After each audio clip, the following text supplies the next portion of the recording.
네, 오늘 본문을 보시면 이 가나안 땅을 분배하는 내용이 나옵니다. 이 가나안 땅을 분배하는데 놀랍게도 유다 지파가 먼저 땅을 받습니다. 가장 먼저 땅을 받고 또 가장 좋은 땅, 가장 넓은 땅을 받았습니다. 이 45년 전 이 정탐꾼들이 이 젖과 꿀이 흐르는 땅이라고 했던 바로 그 땅이었습니다. 저희가 잘 아는 예루살렘, 헤브론, 베들레헴까지 포함된 이 땅이 바로 오늘 유다 지파가 받은 그 땅입니다. 여기서 우리가 함께 주목해 보고자 하는 것은 유다 지파는 이 장자권을 받은 지파도 아니었고 이 제사장 지파도 아니었습니다. 저희가 잘 아는 것처럼 유다는 야곱의 넷째 아들이었습니다. 그리고 사실상 장자권은 요셉의 아들인 이 에브라임이 받았는데, 그런데도 유다가 가장 먼저 가장 넓은 땅, 가장 좋은 땅을 첫 번째로 받았다라는 것입니다. 이것은 우연이 아니었습니다. 하나님은 훨씬 전부터 이 일을 계획하고 계셨는데요.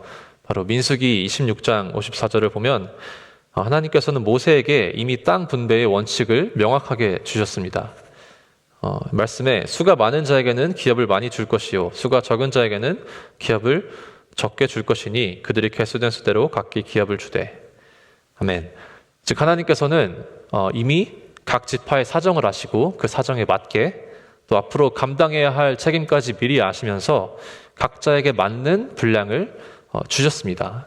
근데 그 주신 타이밍이 모든 것이 완성된 다음에 분배하신 것이 아니라 아직 아무것도 가진 것이 없는 이 광야 땅에서 하나님은 그때부터 각 지파의 미래를 준비하고 계셨다라는 것입니다.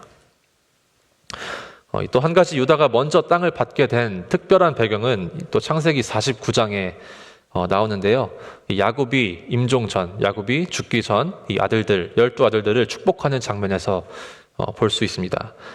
창세기 49장 10절에 보시면 이렇게 나옵니다.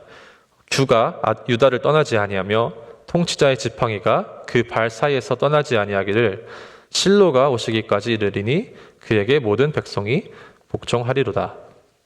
아멘. 다시 말해 야곱의 장자인 르우벤에게 이 축복하는 것이 아니라 바로 넷째였던 유다에게 이 통치자의 지팡이가 떠나지 않을 것이다. 주가 유다를 떠나지 않을 것이다.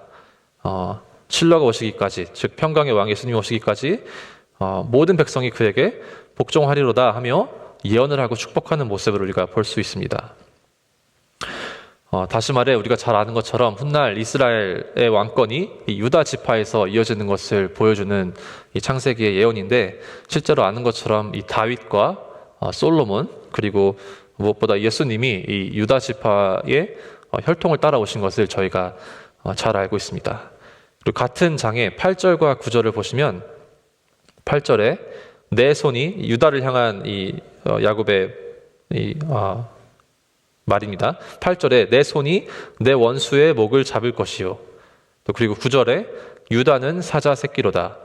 이러한 표현들을 볼 때 이미 그때부터 유다 지파는 이 가장 강력한 적들을 맞서 싸우고 가장 선봉에 있는, 가장 앞장서 있는 이 지파로 표현이 됩니다.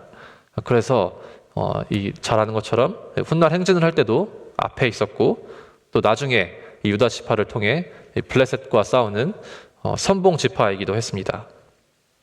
그래서 오늘 본문 말씀에서 이 유다 지파가 가장 중요한 땅, 가장 넓은 땅, 가장 첫 번째로 받은 이 예루살렘, 베들레헴, 헤브론 같은 중요한 땅들이 있는 이 땅이 이 유다 지파의 몫으로 배정된 것은 어쩌면 그 지파가 감당해야 할 책임, 그리고 전투, 그리고 앞으로 하나님의 구원에 대한 계획에서 중요한 역할을 맡게 될 것임을 보여주고 있습니다.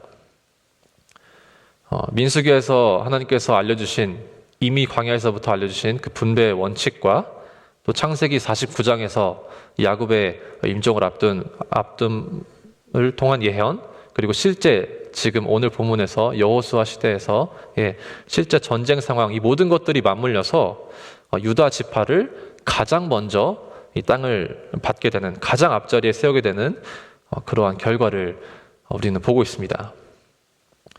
우리는 여기서 하나님의 섭리가 얼마나 이 치밀하고 섬세한지 다시금 깨닫게 됩니다.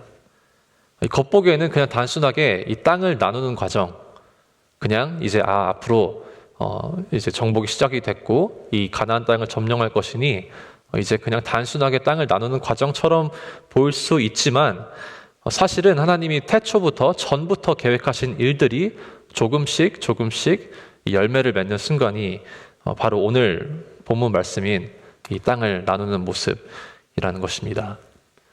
저는 이 원리가 오늘날 우리의 삶에서도 똑같이 적용된다고 믿습니다. 저희가 살다가 보면 내가 왜 지금 여기 있을까? 왜 하나님께서 지금 나에게 이 역할을 맡기셨을까? 하고 의심이 드는 순간도 있고 또 걱정이 드는 순간도 있습니다. 의아해할 수 있다라는 것이죠. 그런데 성경을 통해서 오늘 볼 수 있듯이 하나님은 우리의 형편을 누구보다 잘 아시는 분이십니다. 마치 각 지파의 상황을 잘 알고 각 지파에 맞게 맞는 분량대로 그 지파에 맞는 땅들과 그 모든 것들을 하나님께서 인도하셨듯이 하나님은 우리가 사명과 이 필요한 능력을 예비해 두신다라는 것입니다. 그리고 가장 적절한 때에 가장 적절한 방법으로 바로 우리를 그 자리에 세우신다라는 사실입니다.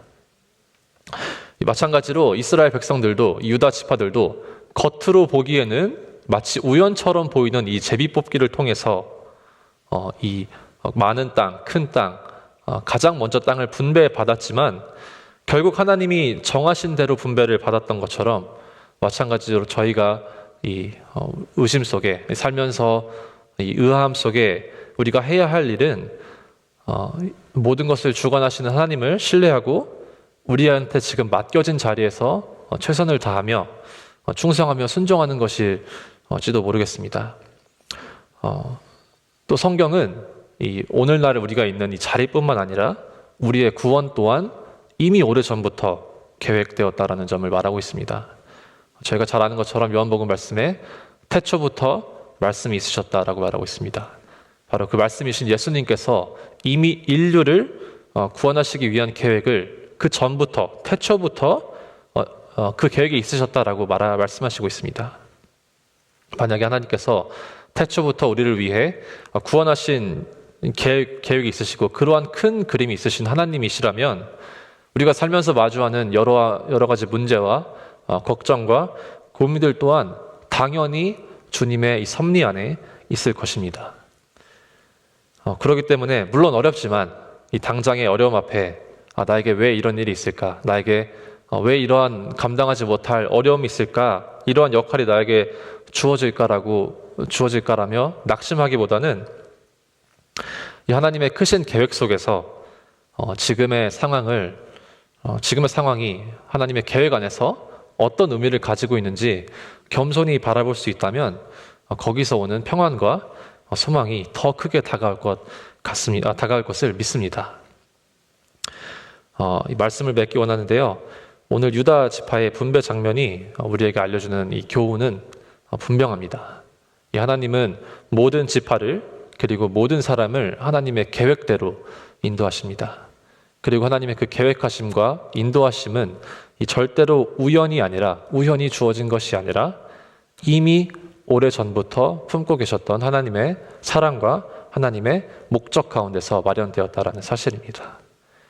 그러기에 우리가 걸어가는 이 길에도 마찬가지로 하나님의 선하신 인도와 하나님의 선하신 목적이 숨어 있음을 믿습니다. 그렇기에 우리가 살아가는 이 길이 어렵고 힘들어 보여도 하나님께서 우리의 형편과 우리의 사정을 가장 잘 아시는 분임을 믿고 나아가는 저와 여러분이 되기를 소망합니다. 네, 기도하겠습니다. 사랑해 주님 감사합니다. 주님, 유다 지파를 통해 오래전부터 주님께서 계획하셨던 그 모든 것들이 성취되고 예비되었던 것을 우리가 말씀을 통해 보았습니다. 우리 또한 살아가면서 많은 것들이 우리 마음 가운데 걱정이 있고 고민이 있고 회의가 있을 때가 있지만 주님의 그 신실하신 그 계획하심과 주님의 그 놀라우신 인도하심을 겸손하게 주님이 우리가 믿고 나아가는 우리 모두가 되기를 소망합니다. 주님, 그리할 때에 주님께서 우리를 통해 보여주시는 그 놀라운 역사와 주님께서 우리를 통해 보여주실 그 모든 사명들과 그 비전들을 우리가 경험하며 온전히 나아갈 수 있는 우리 모두 되게 하여 주시옵소서. 감사드리며 예수님의 이름으로 기도드렸습니다. 아멘.